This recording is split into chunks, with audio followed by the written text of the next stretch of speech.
कुदसिया बेगम, जिन्हें उधमबाई के नाम से भी जाना जाता था, इनकी मृत्यु 1765 को हुई थी। कुदसिया बेगम मुगल बादशाह मोहम्मद शाह की पत्नी और बादशाह अहमद शाह बहादुर की मां थीं। उन्होंने वास्तविक रीजेंट भारत में 1748 से 1754 तक सेवा की और वहां की व्यवस्थापक ही रहीं। वह जन्म से हिंदू थी और उनका प्रारंभिक नाम उधमबाई था। पहली बार उनका परिचय शाही अदालत में एक नर्तकी के रूप में हुआ था और इस स्थिति को उन्होंने सदस्यों से पक्ष हासिल करने के लिए इस्तेमाल किया। समय के साथ सम्राट मोहम्मद शाह के मन में उनके लिए स्नेह उत्पन्न हुआ और उन्होंने उसे अपनी तीसरी पत्नी बनाया। बाद में उन्हें मनसबदार के रूप में नियुक्त किया, जो कि सेना में एक उच्च दर्जा था और जिसका मुख्य काम सम्राट की अनुपस्थिति में नियम और कानून बनाए रखना था।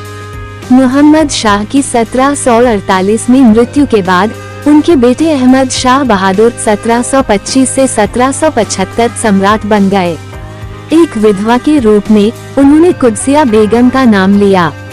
अहमद शाह बहादुर एक अप्रभावी शासक था और दृढ़ता से अपनी मां से प्रभावित था। उनके बारे में एक अफवाह थी कि उनका चक्कर नवाब बहादुर जावेद खान के साथ था, जो कि जनाना के एक हिजड़ा अधीक्षक थे। जावेद खान की बाद में हत्या कर दी गई।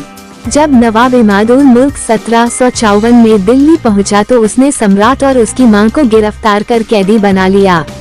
उनकी शायद कारावास में ही मृत्यु हो गई, हालांकि सही तारीख और कब्र अज्ञात हैं। लाल किले के पास मौजूद सुनहरी मस्जिद का निर्माण 1747 में किया गया था। यमुना तट पर उनके महल का निर्माण 1748 में किया गया था। लाल किला के पास सुनहरी मस्जिद का निर्माण 1747 से 1751 के बीच नवाब बहादुर जावेद खान के लिए किया गया था। लाल किले के पास यमुना नदी के तट पर उनके अपने महल और उद्यान का निर्माण 1748 में किया गया था।